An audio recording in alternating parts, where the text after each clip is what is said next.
GeM TV நேயர்களுக்கு அன்பான வணக்கம். அதிகாரம் 124 உறுப்பு நலன் அழிதல். 1239வது குறட்பா பற்றி நாம் இப்பொழுது சிந்திக்க இருக்கின்றோம். முயக்கிடை தன் வழி போழ பசப்புற்ற பேதை பெருமழை கண். முயக்கிடை தன் வழி போழ பசப்புற்ற பேதை பெருமழை கண். முயக்கிடை தன் வழி போழ பசப்புற்ற பேதை பெருமழை கண். தலைவி ஏதும் அறியாதவளாக உலகத்தையே மறந்து என்ன நடக்கிறது என்பதை அறியாமல் அப்படியே சிற்றின்பத்தில் முழுவதற்கு தயாராக இருக்கிறாள். மெய்மறந்து இருக்கிறாள். கட்டி தழுவி இருக்கிறார் காதலன். இறுக்கமாக கட்டிக்கொண்டு கையை தலைவியை கட்டிக்கொண்டு அப்படியே இறுக்கமாக இருக்கிறார். இருவரும் இணைந்திருக்கிறார்கள். இருவருடைய உடலும் அப்படியே ஒட்டி கொண்டிருக்கின்றன. ஒரு துளி காற்று கூட போகவில்லை. திருவள்ளுவர் சொல்லுகின்றார், உண்மையான இன்பத்தை அனுபவிக்க வேண்டும் என்றால் காற்று கூட இருவருக்கும் இடையிலே உள்ள நுழையக்கூடாது. காற்று கூட இருவரும் கலந்து உடலோடு உடல் ஒன்றி இருக்கின்ற பொழுது, கட்டி அணைத்திருக்கின்ற பொழுது உடம்போடு அப்படியே ஒட்டி கொண்டிருக்க வேண்டும். இருவருடைய உடம்பும் அப்படியே ஒட்டி கொண்டிருக்க வேண்டும். காற்று கூட புகுவதற்கு ஒரு துளி இடம் இருக்கக்கூடாது. ஒரு சிறு இடம் கூட கேப் இருக்கக்கூடாது. இடைவெளி இருக்கக்கூடாது. காற்று நுழையவே கூடாது. அப்படி காற்று நுழைகிறது என்றால் அந்த இன்பத்திற்கு பெயர் இன்பம் அல்ல. காற்றே புகாத அளவுக்கு இறுக்கமாக கட்டி தழுவி கொண்டிருந்தால்தான் முழுமையான இன்பத்தை தலைவனும் தலைவியும் பெற முடியும். காற்று கூட நுழையக்கூடாது. அவ்வளவு இறுக்கமாக இரண்டு உடல்களும் ஒன்றிருக்க வேண்டும், ஒட்டிக்கொள்ள வேண்டும். காற்று கூட போகக்கூடாது. அந்த இன்பம் தான் மிக உயர்ந்த இன்பம், சிற்றின்பம், மிக அருமையான இன்பம், முழுமையான இன்பம். இருவருமே மகிழ்ச்சி அடைவார்கள். காற்று கூட நுழைவதற்கு இடம் இருக்கக்கூடாது. அந்த அளவுக்கு ஒட்டி இருக்க வேண்டும் இருவருடைய உடம்பும். என்ன ஒரு அருமையான சிந்தனை இது! திருவள்ளுவர் கண்டுபிடித்த உளவியல் கருத்து இது. ஏனோ தானோ என்று சிற்றின்பத்தை அவசர அவசரமாக சிற்றின்பத்தை அனுபவிப்பவர்கள், யாரோ தேவையில்லாதவரிடத்திலே சிற்றின்பம் அனுபவிப்பவர்கள், விருப்பமில்லாதவரிடத்திலே சிற்றின்பத்தை அனுபவிக்கிறார்கள்.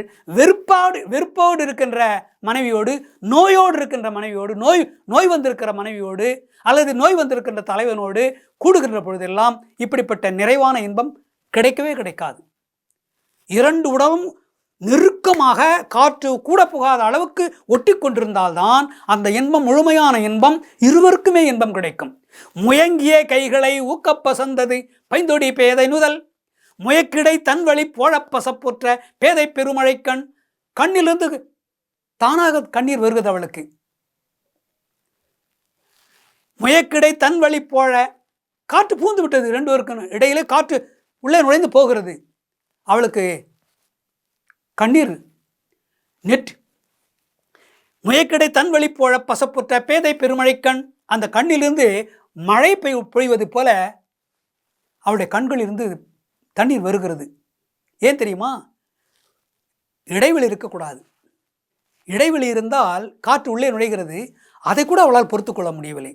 சரியாக நீ கட்டி அணைக்கவில்லை என்று அவளுக்கு வருத்தம். கடிவிட்டு அழுகிறாள்.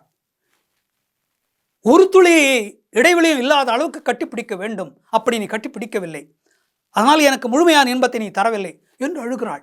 அதற்கு கூட அழுவார்கள். ஆமாம், முழுமையான இன்பத்தை பெறுவதற்குத்தான் ஒவ்வொரு பெண்ணும் ஆசைப்படுவாள். அப்படி முழுமையான இன்பம் கிடைக்கவில்லை என்றால் அதற்காக அழுவாள். உண்மையான அன்புடையவள், உண்மையான காதல் உணர்வுடையவள் அப்படித்தான் அழுவாள். இந்த பெண் அப்படித்தான் அழுகிறாள். சரியாக கட்டிப்பிடிக்கவில்லை. காற்று உள்ளே நுழைகிற அளவுக்கு இடைவெளி இருக்கிறது. ஏனோ தானோ என்று கட்டிப்பிடிக்கிறான் என்று பொருள். எதையோ மனதில் வைத்துக்கொண்டு கட்டி தழுவுகிறான் என்று பொருள். உயர்ந்த காதலோடு, உயர்ந்த எண்ணத்தோடு, உயர்ந்த சிந்தனையோடு ஆருயிர் காதலியை நாம் அணைக்கிறோம் என்ற உணர்வோடு கட்டி தழுவினால் இடைவெளி இருக்காது. அப்படி ஒட்டி கொள்வார்கள். அப்படி இருக்க முழுமையான இன்பம் இருவருக்கும் கிடைக்கும். முயக்கிடை தன் வழி போழ. தன் வழி என்றால் குளிர்ச்சியான காற்று, போழ என்றால் போகிறது. இருவருக்கும் இடையிலே குளிர்ச்சியான காற்று போகிறது வருகிறது. அப்படி போகக்கூடாது. அப்படி போனால் முழுமையான இன்பம் இல்லை, எனக்கு கிடைக்கவில்லை. அதனாலே அவருடைய கண்களிலிருந்து மழை பொழிவது போல கண்களிலிருந்து நீர் வருகிறது.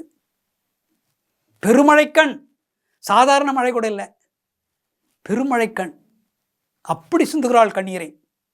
மழை பொழிவது எப்படி தொடர்ந்து மழை பொழியுமோ அதை போல அவருடைய கண்களிலிருந்து நீர் பெருகுகின்றது. அதற்கு காரணம் என்ன? சரியாக இன்பத்தை கொடுக்கவில்லை என்ற காரணம்.